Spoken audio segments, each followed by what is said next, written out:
Hello, everyone. We have just wrapped up the Healing Pen and a Mic journaling workshop, and I have Jenn Schultz here with me. We are live at the Molly Center in St. Paul, and we're going to talk about Jenn's cancer journey as well as her experience with journaling. So sit back. We are going to share some powerful information with you. Jenn, welcome, and thank you so much for being a participant in our workshop. Thank you so much. I really have enjoyed every aspect of the day, the connections we formed, and I also just really appreciate you making time for me to share a little bit more about my story today. Jenn, it was such an honor to meet you and talk with you and just really be in community with you. I think it's so important for all of us to just have that place where we feel safe, where we can just share what's on our minds and on our hearts. Jenn, in your own words, can you tell us a little bit about what brought you to this point in your journey? And it can be to where you are today in your personal life or in your cancer journey. I think when you were just sharing a moment ago, when you were saying how important it is to have a safe space, I think that in itself really resonates with me because for so long after my cancer diagnosis, I didn't feel safe. So I was first diagnosed with stage 1B melanoma back in January of 2015. So I'm about 10 and a half years into this. And in January of 2020, I celebrated 5 years cancer free. And that was a really big milestone for me because it was really one of my goals after that first diagnosis to get to that point. It was kind of this goal or this moment that I had marked on a calendar as I will feel safer then, or the melanoma is less likely to return at that point because our skin is our largest organ. So feeling safe in my own body was really something that I didn't have at that time. But of course, we know in 2020 things got a little interesting. And about a year after that, so just after celebrating 6 years cancer free, I had my first recurrence. And one of the things I shared in the workshop today is when I actually had that recurrence, it's really hard for others to understand, but I had spent so much time worrying about what happens if my cancer comes back that as much as I didn't want my cancer to come back, there was almost like a sense of relief that came with it because it was something that I'd been so afraid of worrying so much about. And now that it had happened, I was like, okay, this I know how to do. I didn't know how to be a survivor. I struggled to identify with the word. There was so much anxiety. I wasn't really living my life. There was so much fear. I was struggling a lot with depression because we don't have a plan with survivorship. You just have scans, essentially. So when you're in active treatment, there's a plan for you to follow. You have so much support. You have so many family members surrounding you. You have a care team that has a plan. And then when you're either considered in remission or no evidence of disease, depending on the type of cancer it is, all of a sudden you just have checkups and you're left to navigate what that looks like in between each of those scans or skin checks or whatever, depending again on the type of cancer. And so I was diagnosed not once, not twice, but 3 times in the 11 months following. The first one was March of 2021. I had a second one in October of 2021. And then my third and most recent recurrence was in February of 2022. So that year is just kind of a lost year. I was teaching middle school mostly by Zoom and really just trying to hold things together when it felt like everything was falling apart. And so that was when I really started to reach out, look for community and connection and support. I joined a young adult cancer support group. I found other cancer survivors and cancer patients online. I joined an online writing group that focused a lot on journaling and just really finding ways to process what I was going through. And then I also started seeing a therapist again, too, that really helped me be able to start actually living my life again instead of just surviving. Before, I couldn't make plans after like whenever my next scan was because it would have been heartbreaking to have to cancel that plan. So I was just getting by from one appointment to the next. And through writing, I was really able to process that. And through those connections, I found community and was just able to really find my voice, I guess is what it was, and not comparing. A friend of mine who was a stage 4 survivor told me that stories like mine gave her hope because I had so much imposter syndrome about being a stage 1 survivor and why would anyone want to hear what I went through? And I would minimize my own story. And she said, your story gives me hope. And that really gave me permission that I didn't know that I needed to start sharing.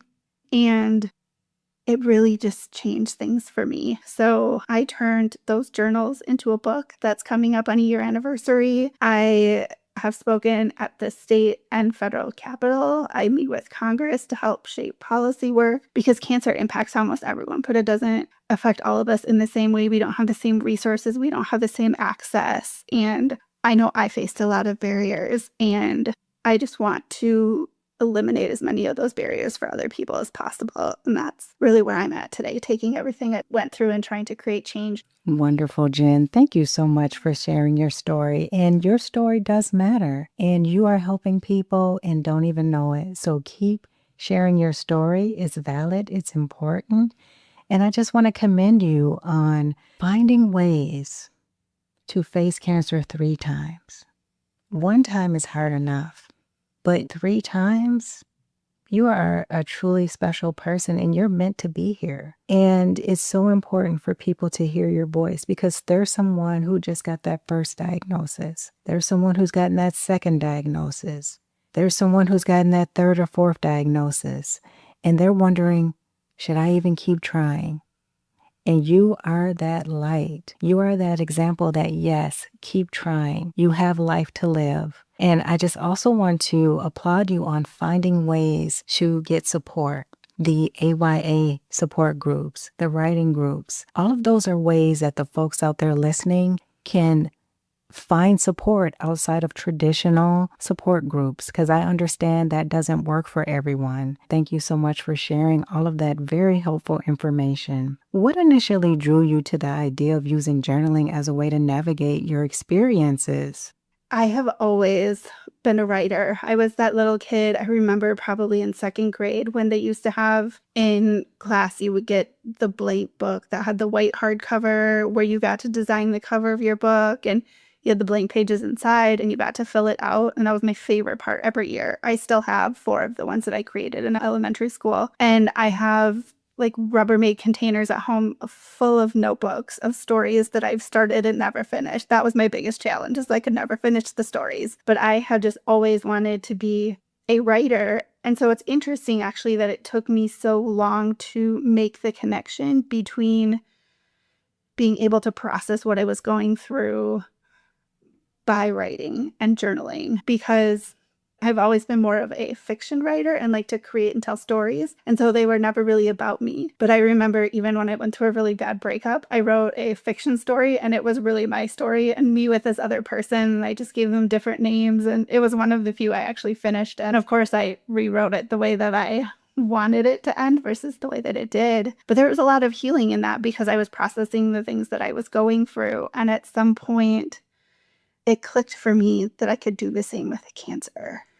That's beautiful. Keep doing it because people need to hear your story. And I'm just so grateful that you feel comfortable getting out there and sharing it, because I know that's not easy as well. It takes a lot of courage to do that. Jenn, do you have any information that I can share with the listeners out there about your upcoming book and possibly put in the show notes for this episode?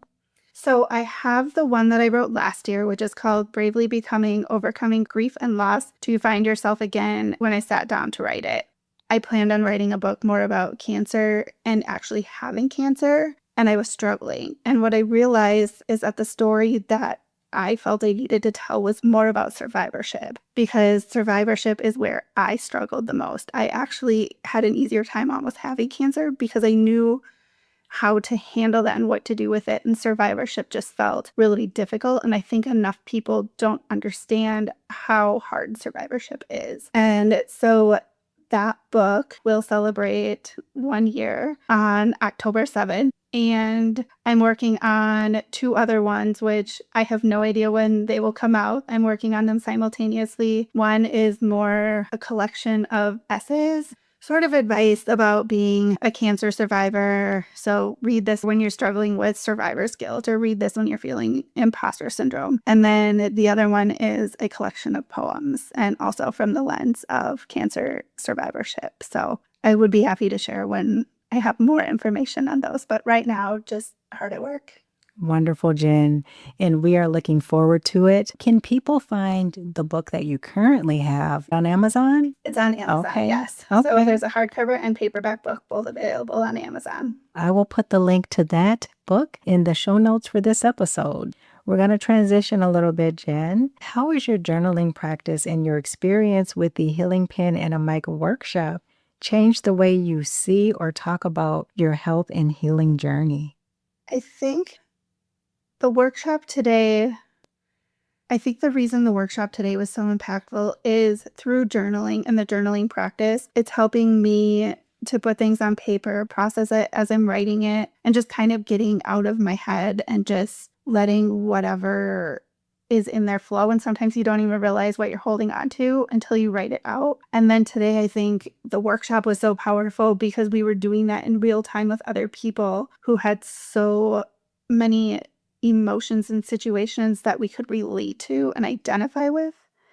And there is something so healing about being in a room with other people that just get it. You don't have to fully explain everything, and you can say a few words and they're like, yes, me too, or I felt that way too. And it just builds on people, and you just, not only is it healing, but you're getting that real-time support and community. And I don't even know how to explain the bonds that I feel like I formed just in 5 short hours. I feel like I have lifelong friends. We've already exchanged social media handles and phone numbers. We're planning to get together for walks. And I know you're planning on ways to find for us to keep connected in the future. But in ways I feel like I've just grown my family a little bit. That's beautiful, Jen. And we are family. You can't get rid of us now. We're all a part of this very important group where we can support each other, guide each other, love on each other, uplift each other, because that's what it's all about. That is what healing looks like. That is what support looks like. We look forward to doing more. Before we end, what message or piece of advice would you share with someone who is feeling isolated in their journey? Any words of encouragement for them? I think what I would tell them that what they're feeling is valid. I think a lot of us feel alone and isolated when we're diagnosed with cancer, because a lot of times we know people who have been impacted by cancer, but a lot of times we don't have somebody close to us that we can connect to that really understands what it's like to go through it. So I think the first step is just recognizing that what they feel is normal and it's valid. And then after that, finding support or community in the way that's best for them. Some people are going to want to go to support groups. Others, that feels overwhelming or too vulnerable or uncomfortable. So it could also just look like finding others on social media so you can see others who are experiencing the same thing, but you're doing so behind the safety of a screen. Just finding a community in some way. It will probably end up growing over time, but finding other people who stories that you can identify with and help you feel seen. Great information from lived experience. It's people like Jen who are willing to share what has worked for her to give you ideas about how you can go out and find your own support and what that looks like for you. Jen, it has been such an honor and a pleasure to meet you today, to be with you in the workshop, to hear your story, to walk with you through the different twists and turns of the emotional impact of cancer. And I just want to thank you for showing up today and showing up for yourself. Thank you. I also want to thank you too, because you have walked this path and have your own story. And by doing so, you have turned that into sort of your own purpose and created this space for us to feel seen and feel heard, and created a space for us to feel safe and build those relationships. And that's just so important. And we don't have enough of those. And so what you're doing is really powerful and impactful too. And I appreciate it. And I'm just grateful that I got to be part of it. Oh, Jen, thank you so much. It means so much. And just to be able to be surrounded by people who get it, that is just giving life in itself. Thank you so much for sharing your story and your inspiring words today. And I know that it will touch many people who listen to this episode. This is not the end, Jen. We're going to have more coming. We are wrapping up here live at the Molly Center here in St. Paul, Minnesota. We had a fabulous day today at the Healing Pen and a Mic workshop, and more to come. So stay tuned. Thank you for listening to this episode.